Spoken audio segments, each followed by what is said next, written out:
The problem here is sort of going back to the sort of mythology of Icarus. They just reached too high. The prices that they're asking for these things just got so crazy. The first time it broke $1 million, people are like, what's going on? And then it started getting silly. If they were just doing their own thing and not trying to get the news involved, I don't think anyone would care as much.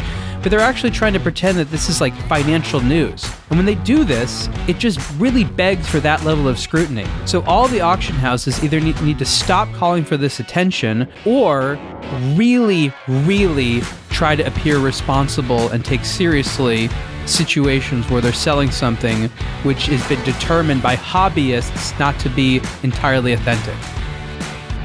Greetings and welcome to aBlogtoWatch Weekly. This is going to be a fun one because there's not the usual three suspects. There is actually, and suspect may be the correct word to use, there is a fourth suspect.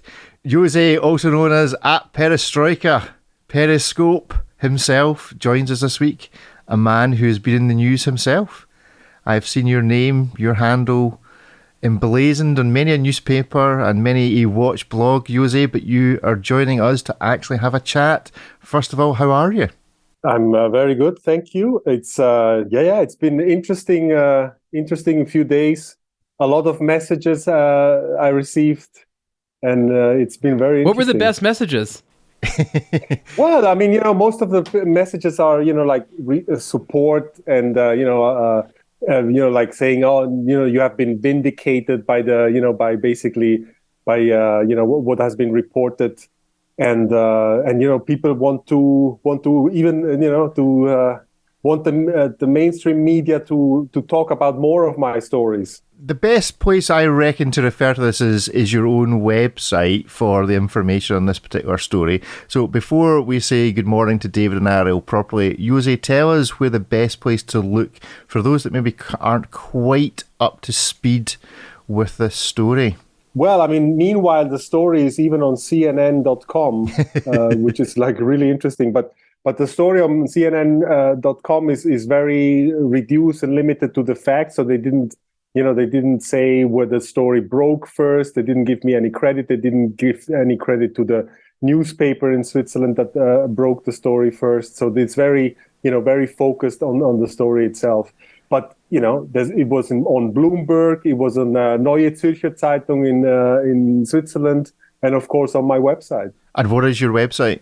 Perezcope.com. Excellent. Get the plug in there early. Jose, get it in early. Also, if you go to Watch Pro, Rob and our friends there have reported quite extensively. And this is basically about an Omega watch that came up for sale at Philips and has now proved to be not the watch that everyone believed it was, and actually appears to have been deliberately put together to try and kid everybody on. Before we go any further though, David, good morning, how are you? Good morning, very well. I just wanted to add to that point and it was Omega that bought the watch. I think that that has to be added to the brief description of what happened.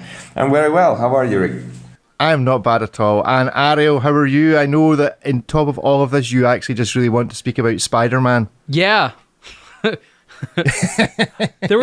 Ariel's been to the movies. No, I mean, you always want to talk about watches and movies, and that's a kid's movie that celebrates watches in a way that I hadn't really seen since I was a kid. So it was kind of interesting to see that. Weird movie, not for kids, is a meta joke about superhero movies, but watch culture, hey? So tell us quickly then, the watches, are there specific watches that feature it, or is it just the idea of the watch? Because you say it's a cartoon. Yeah, okay, so it's not really a Spider-Man movie in the scheme of things, though it is. It's more like a science fiction thing, but in a silly way. Like, they're worried about screwing up the destruction of canon and the timeline. And obviously this is a joke about Marvel and Disney, where all these characters have this sort of ornate canon, and all the news stories can't ruin the canon. So the movie's like a joke about that, really, and kids have no idea what any of that means. But in order to travel through these dimensions, this is like the second of these Spider-Verse movies where there's a bunch of different spider people, I guess. They're not all people, they're other animals and things. But in order to not glitch, each of these characters has to wear a special kind of a smartwatch. But here's the thing, they don't all have the same one. And so the different versions of them have different watches, and some of them like will decorate them and stuff like that. So you have this idea that there's this distinction amongst what they wear, meaning the watch is part of the costume. It matches the look, and they have all these sort of distinctive things. And it's like, it's a lot of wristwatch screen time in terms of the feature, the focus on it. And I remember when I was growing up as a kid in the 80s, you had watches in movies all the time as props, science fiction or spy movies or what it was. You had watches that were like meaningful parts of the movie that did things that watches didn't really do, but it got you excited about watches in the way that, you know, movies get you excited about things. And it's interesting to see that making a comeback, because I hadn't seen a lot of that sort of, you know, since I was a kid. Cool. And I suppose it kind of does tie us into our story, Jose, about Spider-Man. It's all about destroying the canon or not destroying the canon. I guess this is kind of where this watch come from. So let's get straight into it. Tropical Speedmaster 2915-1, a record-breaking Omega at Phillips, I think is how your article reports it. First of all, tell us forget about this particular watch and what happened. What is important about a 2915-1 Speedmaster in the first place? Well, I mean, that's the very first Speedmaster chronograph to begin with, made in the mid-1950s, 1957 to be exact. And it's just from a design point of view, it's just a fascinating watch. It has these broad arrows, hands that are like super, attractive, and just something that hasn't been seen on other watches before. And it's just a beautiful watch. People like firsts in this industry, right? The first of anything is like valued. We know that this watch is not what it claimed to be. Are there 2915-1s that are correct? Like, was there something to compare this against? Well, it's a little bit difficult because there's not much, from what I understand, and when I was researching this whole thing, there's not much really like in-depth scholarship out there on these particular models.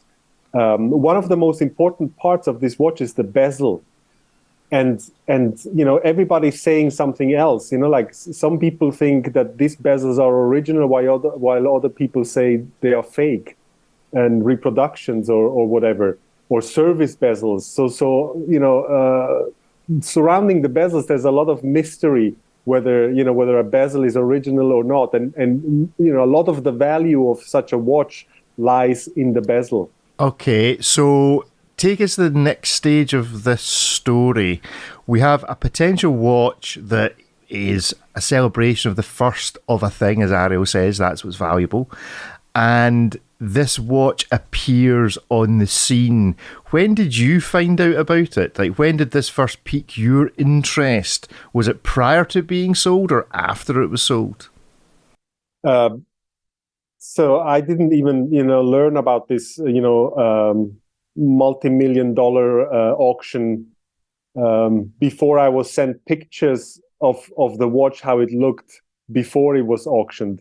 So basically, a few days after the auction, people started reaching out to me with these pictures, right? And they were like from Switzerland, and I didn't know about this auction at all, so I didn't even follow the auction, which is like quite interesting. And so they started reaching out to me, like I think 2 or 3 different people who had seen the watch in the flesh at a dealer in Bern, in Switzerland. And so they said the watch, was not what it was presented as. And so I started comparing the pictures, and saw that the dial was exactly the same, but the bezel was a different one, and then the movement was from a much later Speedmaster, not even the same model, but like a different, later model from 1965 or something. So you were able to compare what was sold to a previous iteration. So was it actually, this was the second time that this watch was coming up for sale? Explain how you were able to compare the photos that you were sent from the auction that this was record-breakingly sold at to a previous, where were these previous photos coming from? They were sent to me by these people who reached out to me after the auction, and they received these pictures from the original seller. Right. Apparently, the guy was trying to sell the watch like for 50,000 Swiss francs, and nobody would want to buy it because it was just, an assembly of parts from different time periods. Right. So, a watch like this to be a grail needs to be, absolutely everything needs to be period correct, right? And in this case, it was, in my opinion, it was a project watch, like, something that someone started with one part. Maybe they found the case on its own or whatever, and then they bought a movement, and then they bought a dial, and then they assembled this watch. Right. Okay. And then from that dealer, it was sold on, or was put. Did they put it up for auction, or did the person who assembled this sell it to a third party, who then ended up with auction with Philips? Yes. So he finally found someone who would buy the watch, and that's also like quite a famous dealer from the French part of Switzerland. And so this guy bought the watch, and then the next we know, it appeared at Philips in this absolutely gorgeous condition, with the high gloss pictures published in the catalog. So if it wasn't for the fact that this was, as has been reported, I think it probably is the classic representation of a Frankenstein watch.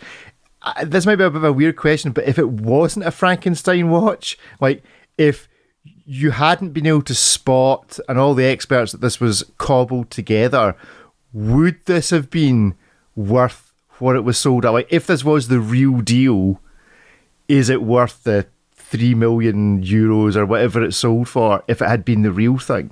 Never.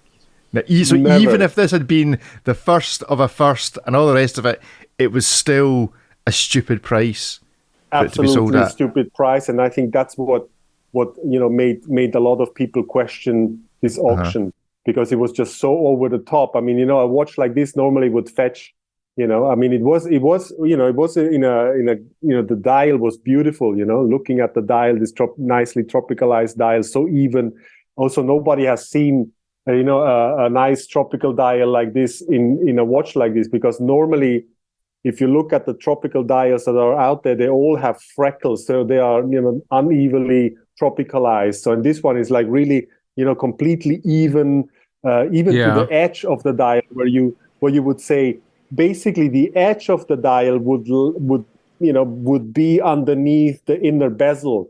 So basically, if this was tropicalized by UV light, for instance, the area of the dial that lies underneath the inner bezel would naturally be darker. But this one is like completely even. Jose, let me ask you a question here, just because I want people who are casual listeners that may not understand the situation to first understand what was the crime or crimes committed, or at least the wrongdoing. Because I think that we're hearing things like Frankenstein watch, which means an assemblage of parts.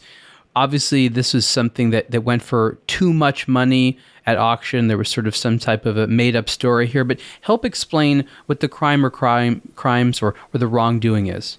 Okay. So my findings were, when I compared the watch, that in the pictures that were sent to me, to the watch that was sold, is that basically the dial was the same, the hands were changed, the bezel was changed because the bezel was like an aftermarket bezel. The case is difficult to say because there's no serial number in these early watches, so it's all about the movement number. And so the case was probably, my assumption is that the case was kept, because the case back, if you look at the markings, on some of the notches, you can see that is basically the same case back. So I suppose the case was kept as well. And then the movement, I've never seen the movement, there were no movement pictures, but in the catalog, there was a different movement number, a much earlier one that would have been more or less period correct. Actually not, because I will talk about this going forward, but basically a much earlier movement number. So, and I've never seen the movement, but as it turns out now, Omega made a statement that basically the bridge where the movement number is engraved, that bridge is fake. So basically, they used the very same movement from a different Speedmaster model, from a much later Speedmaster model that had a movement number 25 million and something. They used the very same movement, but replaced that escapement wheel bridge, that small bridge that bears the movement number. And so that bridge is fake. And having a fake part in this watch makes actually the whole watch being fake or counterfeit. So we're saying that the watch that was sold by the dealer was then added to and tweaked some more. So it wasn't that the dealer who had put this together, as you say, as a project watch, and it then went through as it was. There was other things that happened to this watch before it reached the auction. Yes. So the dial, if you compare the dial, you have the lume markers. And so on the pictures that I was sent, you can see that the lume markers are very bright and they have this greenish lume. So the people who saw the watch in the flesh, they told me that the dial had been relumed, that it was a greenish, more modern lume. It wasn't radium something, but possibly tritium or something. And what happened, if you compare the pictures between the condition as sold by this dealer in Bern and then the watch at auction, you can see that the lume markers have been darkened. It's still the same body of lume, so it wasn't relumed or something, but the lume was dyed to make it look like radium. If I paid 3 million for a watch, I would want it to be generously radioactive, so just give me all the radium in the world, just don't relume it. I want to say here that Jose is sort of like a fake treasure hunter, and what he's trying to do is look for things that are not actual historical objects. And the reason that these things exist is that there's a big market value to these authentically historic sport watches, or early versions of popular watches today.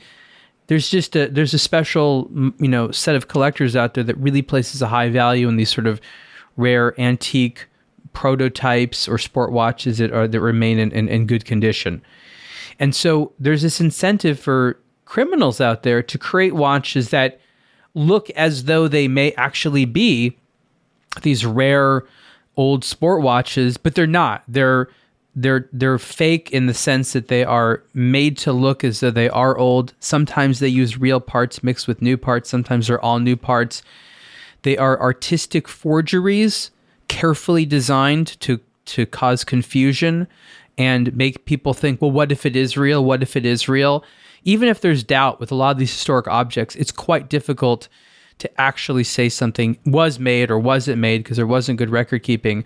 So I'm just trying to create some context here so people understand what's going on here, because there were not records. It's not as though you could make something fake and then convince people that it existed even though there's no records. Today you couldn't do this. There's so much more records of everything that's made today that in 30 years from now, if you're like, oh hey, there's this crazy watch from 2020 that no one's ever heard about, well, we'd go back in the records and be like, what are you talking about? That was never made. But with the 1950s, that's actually a very different story. And so this sort of plausible ability for these watches to pop up out of the blue does in a way exist. Would you add to that, Jose? What would you change? No, I think that's more or less how it is. Yeah. Okay, great. The thing is, it's just, for instance, just to explain the term Frankenstein watch. I mean, Frankenstein, everybody knows the Frankenstein monster that was like basically made from different body parts of different people. So this is the same here. So this is a watch that consists of parts from different watches, and some parts are not even period correct. They don't belong to that watch. And you have basically, it's very difficult to find if a watch that was assembled from parts, if all the parts are period correct. It's even more difficult than if some parts are, of course, not period correct. So Frankenstein watches are easier to spot if the watches are not period correct. So yeah, important that you play along at home with this and go to Perezcope.com and have a look at the pictures as we're talking. That will be very helpful for those of you that are not like bang up to date with everything that's going on. Let me say one thing here, Rick. There has been a discussion in the community of why aBlogtoWatch has not written about this, and if you think it's appropriate, I'd like to say for a second why. Yeah, go for it. I think that the community is always shocked when these sort of frauds and forgeries come out. But I think that, especially through following Jose's work, this is not that uncommon. And very often we discuss how these types of watches at auction are extremely risky, and there's so much more incentive to pretend that story's real than to actually tell the truth in this context. aBlogtoWatch does not talk about auction lots on any regular basis. It's something that we rarely do, if ever. We think that this is the stories they tell is a form of marketing, and that should be advertised as marketing. A lot of auctions have, because of the sort of once in a while amazingly rare thing, which is auction, people try to get news stories, and a lot of people would like the value of these things to go up.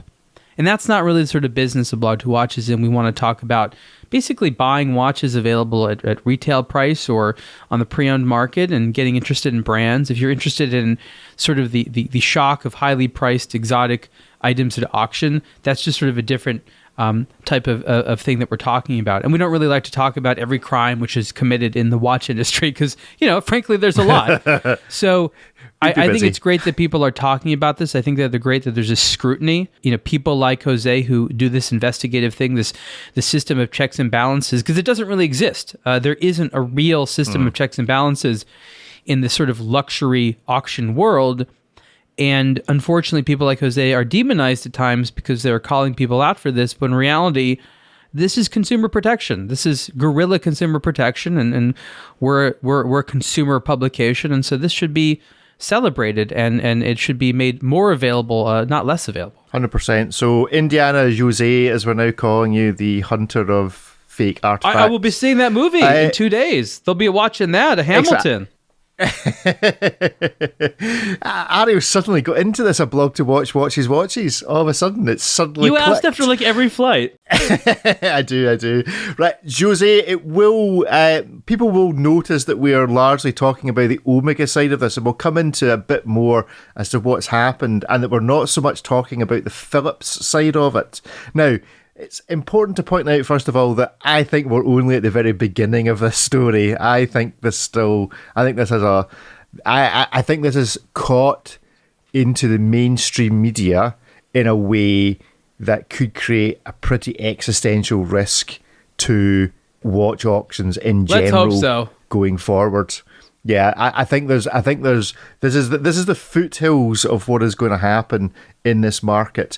But Jose, it's fair to say that you've had a little letter, maybe in the form of an email, and so we're not going to try and get you into more trouble by talking more or too much more about the Philips side.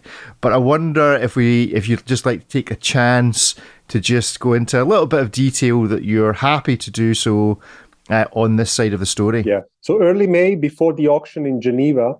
Before the auction season in Geneva, I received, an injunction from the Republican Canton of Geneva. And this is this is a document that was sent to me by the civil court. And maybe, just to understand what this is all about. So basically, they want me to stop talking about Philips Fine Watches Limited. And maybe, the interesting point is the third point here, the third paragraph, which says, prohibits Jose Perez from disseminating in any way on any media and through any channels any content claiming or implying that Philips Fine Watches Limited is engaged in fraudulent conduct, offering for sale counterfeit or dubiously sourced watches, or otherwise infringing Philips's personality rights. I didn't know Philips had a personality, but there we go. That's a different matter. Yeah, I was also surprised because Philips is a company, right? Yeah, I think it's one of those old-fashioned definitions of giving limited companies personalities.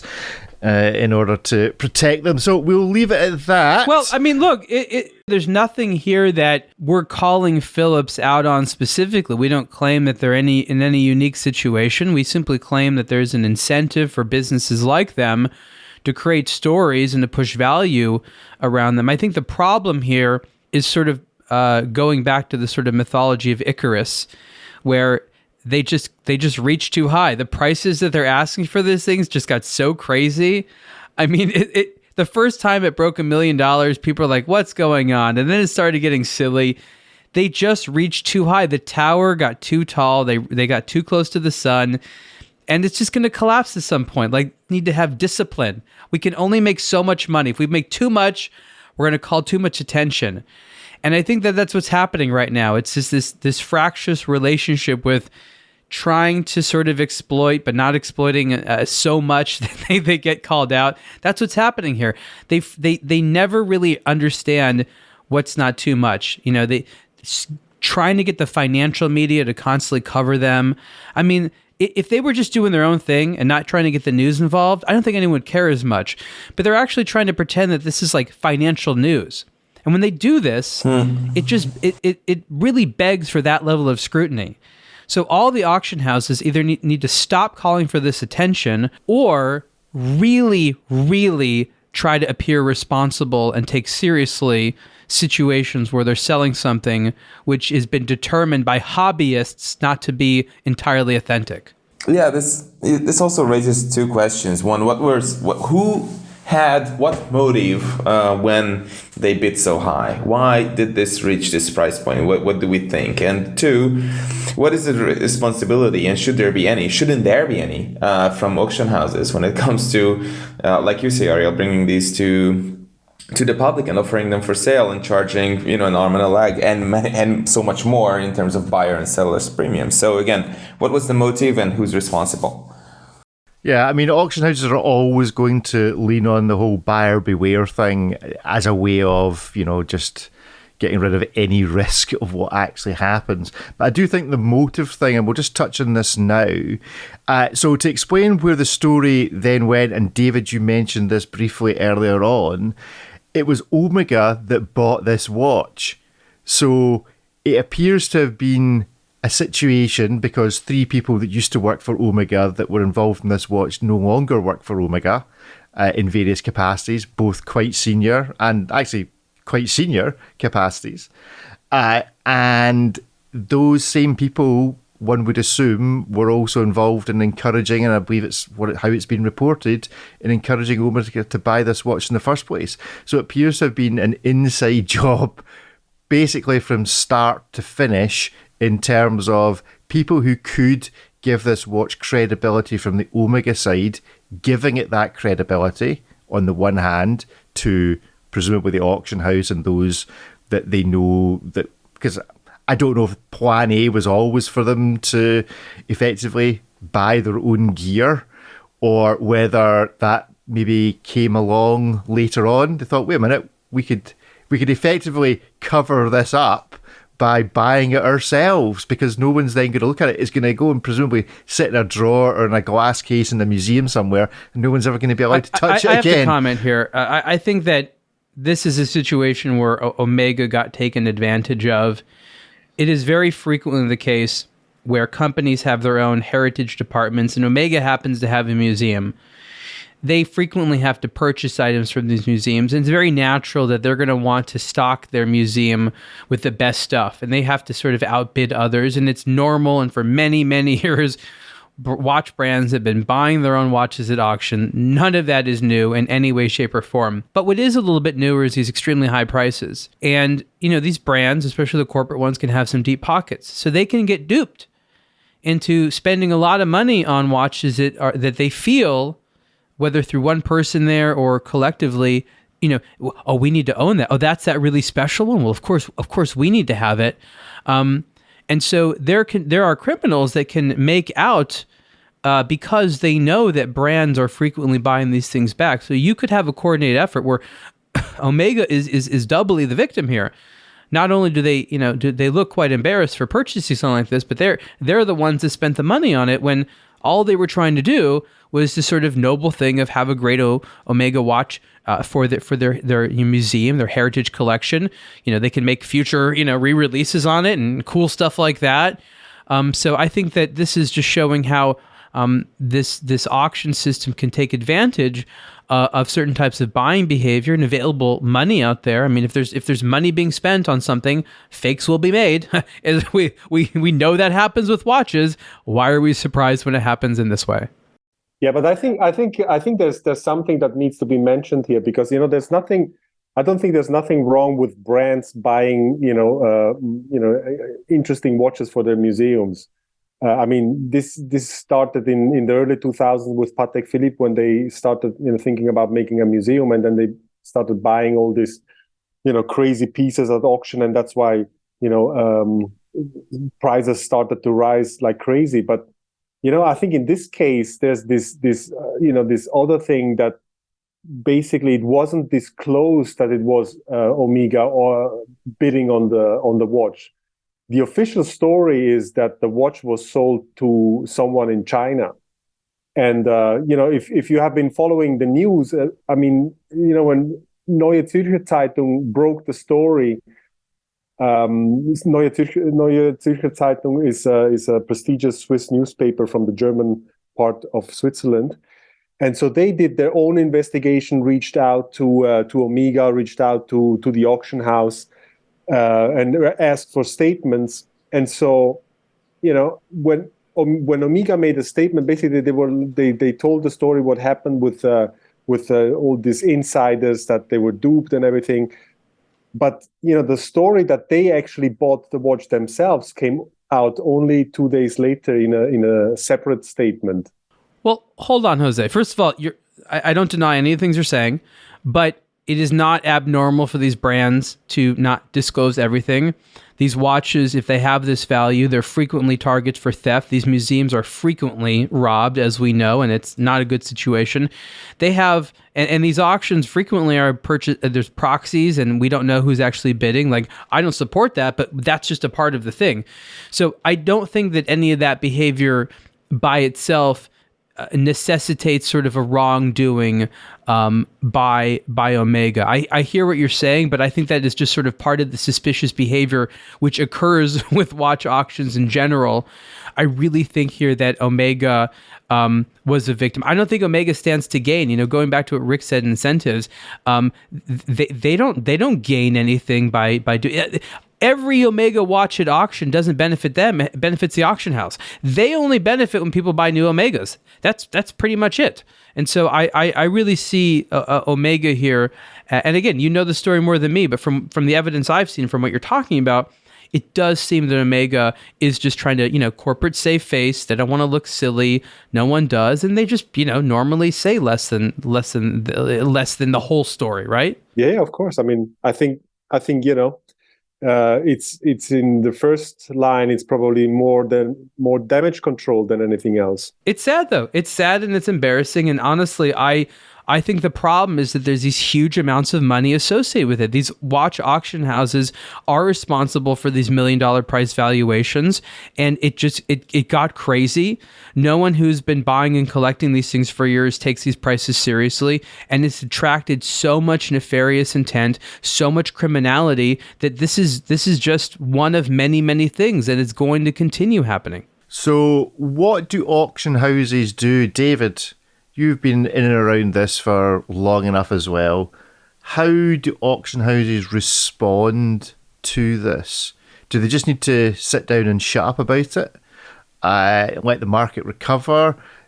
Is the thing just broken and they just need to admit it? How do you prevent something like this happening again? Or is it that actually somebody just needs to give Jose a job in Switzerland working for somebody who, and all the auctions catalogs have to go past Jose before they get approved? No, it's easier to just shut Jose down, just send him a nasty letter from the canton of Geneva and tell him to just never again write anything about what they are doing and just keep doing it, which is sad, but apparently that's what's happening. And like we say, the Frankenwatch is a term for a reason. I mean, it exists, and it's not the first time. No one's saying like, Frankenwatch at auction?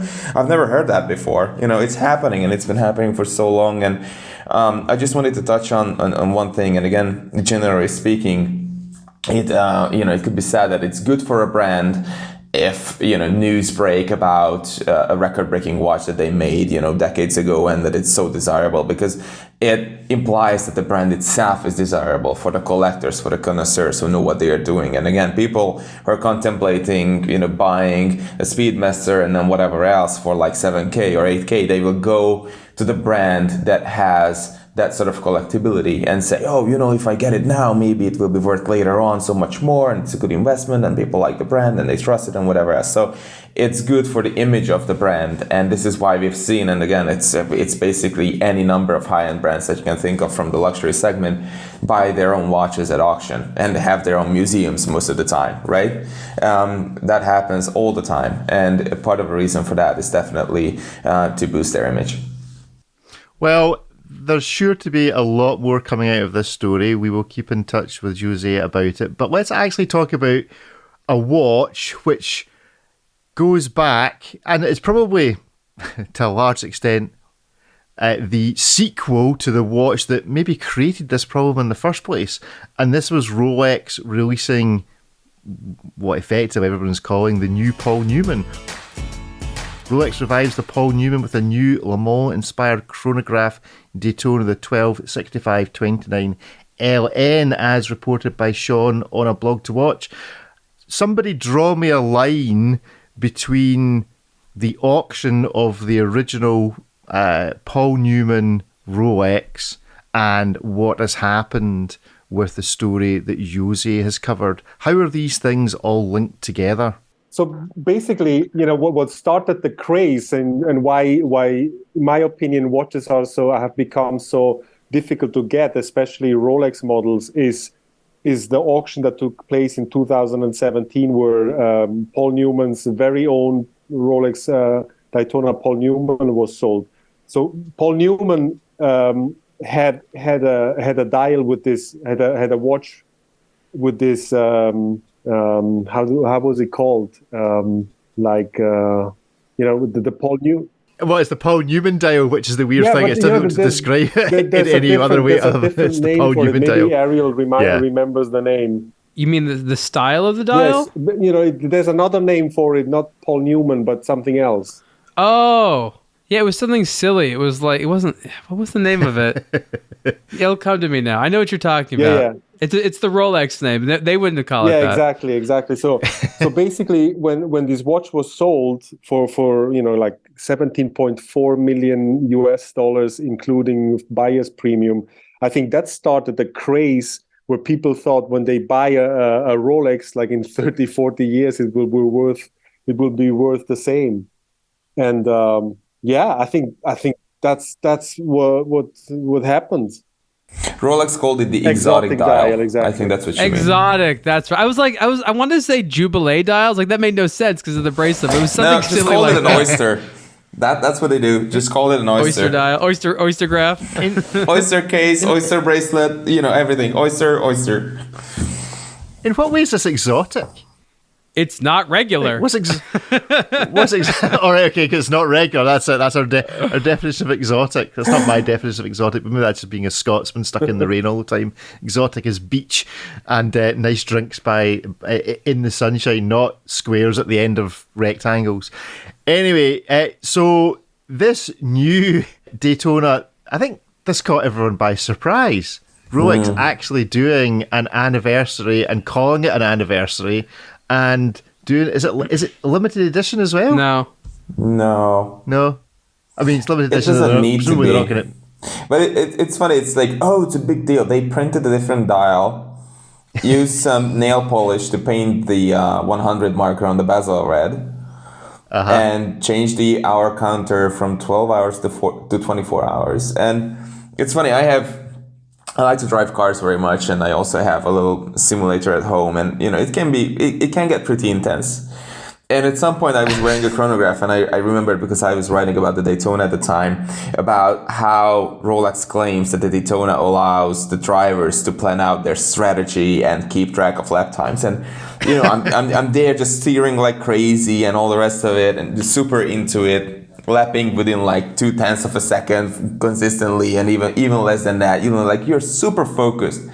And then I started thinking about how could I possibly read this freaking subdial at any point, you know, throughout either a race or a qualifying or just driving in a spirited manner. It's all a joke. And now it's actually a 24 hours. So it's like, it's impossible to read. It's cute and it looks great, but people go crazy for things that are virtually almost completely free for Rolex to do. Let's be honest, to paint, to just print a different dial and a different color, and then I kid you not, this will be like the hottest thing for so many people, because it's a Newman dial. It's basically like any other watch but a different dial. And again, it's like I don't really see the merit in changing one gear from like 12 hours to 24 hours as the be all and end all of watchmaking engineering. So here's a little down-to-earth take on this Daytona, but I'm sure it's gonna end up on Chrono 24. And by the way, they're high-fiving one another. Like, guys, we did it. Something different.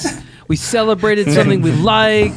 You know, this racing thing that, you know, we care about.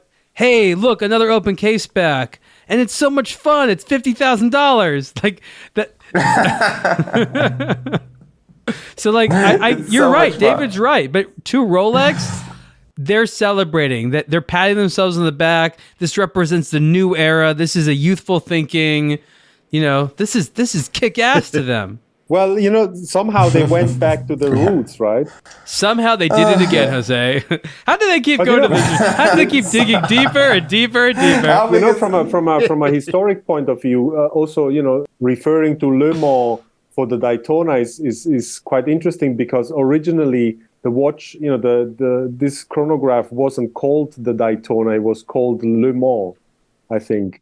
And then only, I think, probably like, you know, 1 year later, they changed it to Daytona. So it has some... Do you know what sounds better in America, Jose? Because it's not Le Mans. Yeah.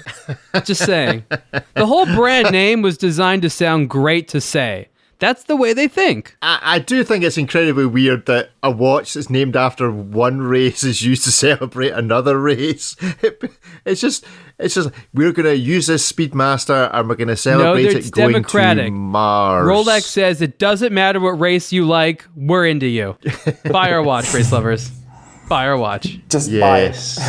Hey, by the way, the 100 marker in the, you know, on the bezel, the nail I think polish? that's like filled with color. It's because it doesn't look as deep as the rest of the markers. It looks like that one was like really filled with red color. You could be right.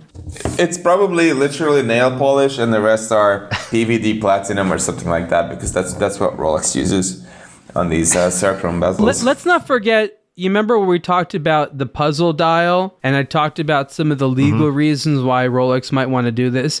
This is a dial that is now being copied all over the place. Yeah. And Rolex themselves has not produced it until now for a long, long time. Going to the idea that Rolex wants to assert some ownership in their actual intellectual property or to create some trademark, they now need to assert we're also doing it. You do say too late, but they think quite long term, and they're trying to establish a foundation now that this is and has been part of their heritage. I think they're going to try to fight back to retain some control. I think they actually have this long term plan. I think they're seeing it over a 10 or 20 year period, but I would be surprised if we didn't see more weird stuff like this that is like, oh, wait a minute, that's a dial they haven't made in a while. I'm not saying it's their entire strategy, but I believe in it, that they're putting together a legal strategy to protect more of the things they feel are theirs. Interestingly, the Oyster and Pop children's clock people have re-emerged, and I don't know if you recall this story from a few months ago, that they were on the receiving end of a letter from Rolex. So that is still rumbling on, but interestingly, the girls that run Oyster and Pop have started reposting quite a lot of pictures of their clock. Where it was before just a wee sideline in educational clocks, they're now really pushing it. So as I understand it, there's going to be some breaking news on that reasonably soon, or at least an update on what's happening with that particular claim. But go and check out Oyster and Pop, and you can follow along with that particular story as well. Geneva-based watchmaker Raymond Weil invites you to discover the beautiful Caliber RW1212 automatic movement. Designed exclusively for Raymond Weil in Switzerland, the RW1212 features an exposed balance wheel symmetrically positioned on the dial under a traditional watchmaker's bridge. Inspired by the world's great musical composers and instrumentalists, Raymond Weil harmoniously integrates the RW1212 movement into a family of products that now also includes the visually captivating RW1212 skeleton. Raymond Weil is a family-owned and operated company that for more than 45 years has been celebrating independent watchmaking for enthusiasts everywhere. Visit raymond-weil.com to see more. To me, this ties in the whole thing of people crossing lanes from, auction houses trying to be retailers, trying to make markets, watch brands, setting up museums, and again, trying to influence things that they should keep away from. And this is then like media selling watches. And you had an interview through the week on Superlative with the guys at Worn and Wound, who I think it would be fair to say have moved from the pure media side to being retailers and exhibition hosts, etc. You were recently at one of their wind-up watch fairs. What was the thinking in your chat that you had? Yeah, so I interviewed Zach Weiss, who's the co-founder, of Worn and Wound, and we've known each other for a number of years, and we were colleagues for a lot of that. And his company, over the last several years, took a direction that was more along the lines of an events company with these wind-up events, as well as selling watches. They choose a particular lane, meaning prices within a certain spectrum, usually on the sort of more entry-level side. And they have, positioned themselves into a company that primarily sells things and has a media component around that. And we talked about the evolution of, his company and his team around, what that was and philosophically what that meant. He's quite happy now because as a store owner, he gets to design more watches. He likes to do graphic design, and it's great that he now gets to produce some of the things he wants. So he gets to sell the watches he likes. He now is making some watches that he wants to exist. I think for a lot of people who are design lovers, it's actually a great thing to move that direction because they get to, again, create that life around them, that create that aesthetic that they like. And that's been very satisfying. It is, I think, it's not something they're shy about saying, that they're not traditional media in the way that aBlogtoWatch is traditional media. I think that they're mature enough to, acknowledge the fact that you can't be a store and be independent media and be all those things. But that's a direction they wanted to go in.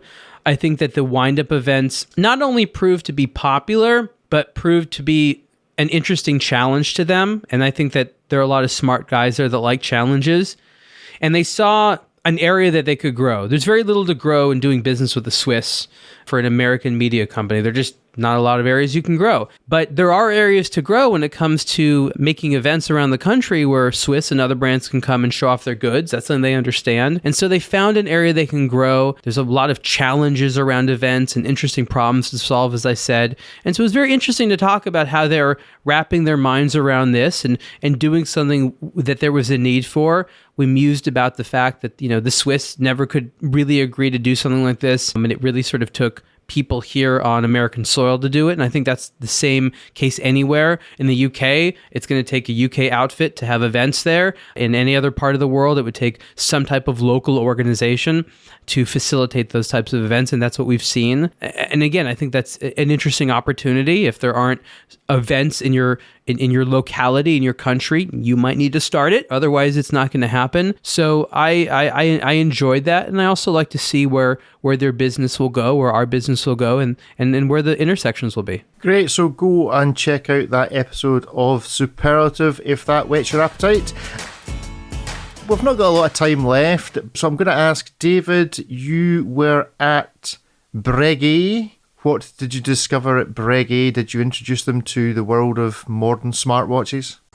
Yes, no, that's not what happened. I was in Paris at the launch of the new Type 20. And boy, it was interesting. It's been a while that I was at an event of this scale. It was set at between 350 and 380 guests were there. A good 2/3 of those were either retailers or distributors or VIP clients of the brand. So a fraction were journalists from all over the world. And I was just doing the maths in my head on, just on the airfare and the hotel and all the other costs. And this was easily like a 5 or 6 million Swiss franc event, probably more.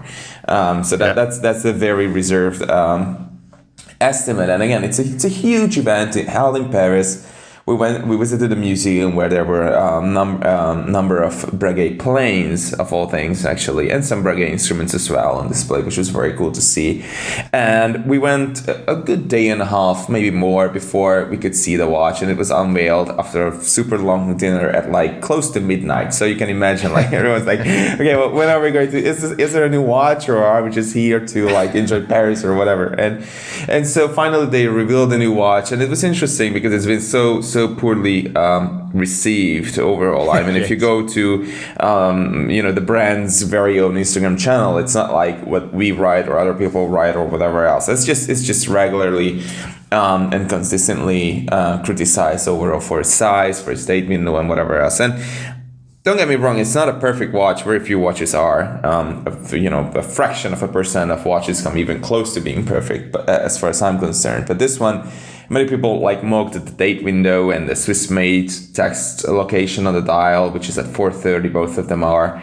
And once you look at the watch in person, it's not as prominent as on the pictures. And so it's easy how many thousands of people can come to a conclusion and get into this echo chamber and mock a watch that they have not seen with their own eyes. And I'm not saying it's possible for everyone to see it, and it's fun to just, make, judgmental calls and just criticize watches and then move on to the next one in our fast-paced world. But at the same time, once you see it in person, you can see part of the reason why they did it. It's not as bad as people make it sound like, it's impossible to look anywhere else but that stupid date window. I agree that one of the two watches, because there were two versions, one which is called a civilian version and the other one is a military version, but both of them obviously are luxury watches and none of them will find their place in a fighter jet's cockpit. So one of them could have had no date, and again, we could just dwell on this for ages, but the point is that the watch feels like it would have been a hit in the mid-2010s. It's late by a number of years. And it's funny because we've been saying that the tide has been turning on the large watch trend. And, 10 years ago, people would have said to a 42 millimeter watch, like, what, only 42? I'm not buying that. I'm not buying anything under 44 or 45. And now what you hear people saying, it's too large at 42, which is funny, right? How that changed. The movement is very cool.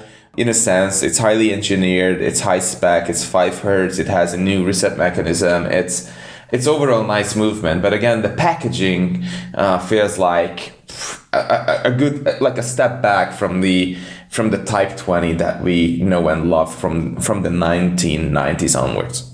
Big fan of the Type 20, but I will reserve judgment till I see one of these in the flesh, but certainly the photographs are not encouraging. As we approach the end of the show, Jose, what can we expect from you next on the website? What are you working on just now that you're going to reveal to the world as the next latest and greatest?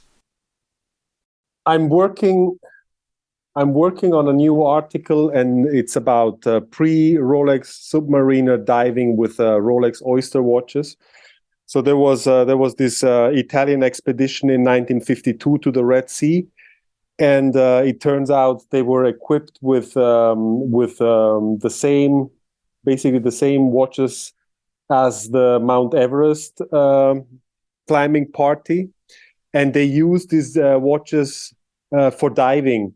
And they dove, in total, this expedition, was longer than 1 year, and they dove for 10,000 hours or something in total. And you can see basically the guys wearing this these watches underwater, which is fascinating. Cool. When can we expect to see that? I hope to publish today or tomorrow. Sounds awesome. Keep an eye on the website for that. Ariel, what are you up to this coming week? There's going to be a lot of watch brands in town here in LA, and I've got some interesting meetings with retailers. Definitely trying to figure out how to close that last mile. And what I mean by that is getting the watches from retailers into the hands of consumers right now is actually a challenging thing.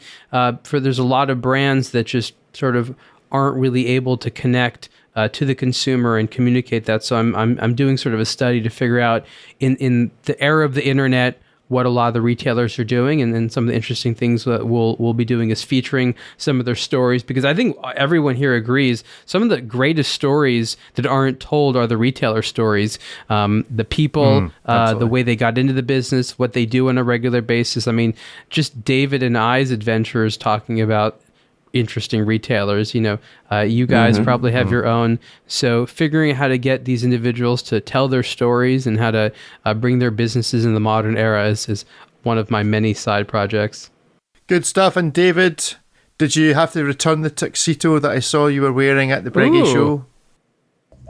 No, actually, I still have that. It's funny. I got that at, I don't know, many years ago at H&M or something like that. I just bought it for the cool color, and I never put it on for like years. And I realized, it's just such a stupid purchase. It wasn't expensive, but still.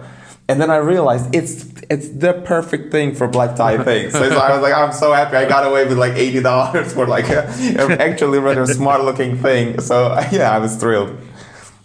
Good stuff. So David shopping in the bargain basement bucket as yes, normal. Excellent. Good stuff. Well, thank you for joining us. Thank you very much for joining us, Jose. Jose, where can people find you on the internet? Perezcope.com or on Instagram Perezcope, or my backup account Pereztroika. Yes, always important to have a backup account when you do what you do. Yes. Yes. And just one final question, because obviously you've become the focus of this kind of coverage. Do you find yourself having to do less and less of the initial stuff because people are just bring you information more than they used to? Like, are you just getting tipped off all the time by executives and watch brands and auction houses? Well, yes. I mean, there's a lot of information that is being brought to my attention. And you need to be very careful with this information, because it might be misleading, or it might be someone who wants to, like an open. There's some open. How to say, like someone wants to damage someone's reputation and wants to use me, for that purpose. So I'm always very careful what kind of information I really, turn into an article. So in most cases, I always, most of the time I use my own research, things that I find out by myself. But I thought this case was just so interesting, and it was a real case, because there were like several people talking about it, and also within the Omega community, all the people received the same information. So the case was real, and I thought it's just an interesting topic. Good stuff. Well, thank you very much for all the work you've done in this and other cases that we both cover and enjoy reading about. That's it from everybody here this week. Do join us again next week. Goodbye. Catch you next week. Thank you. Thanks, everyone.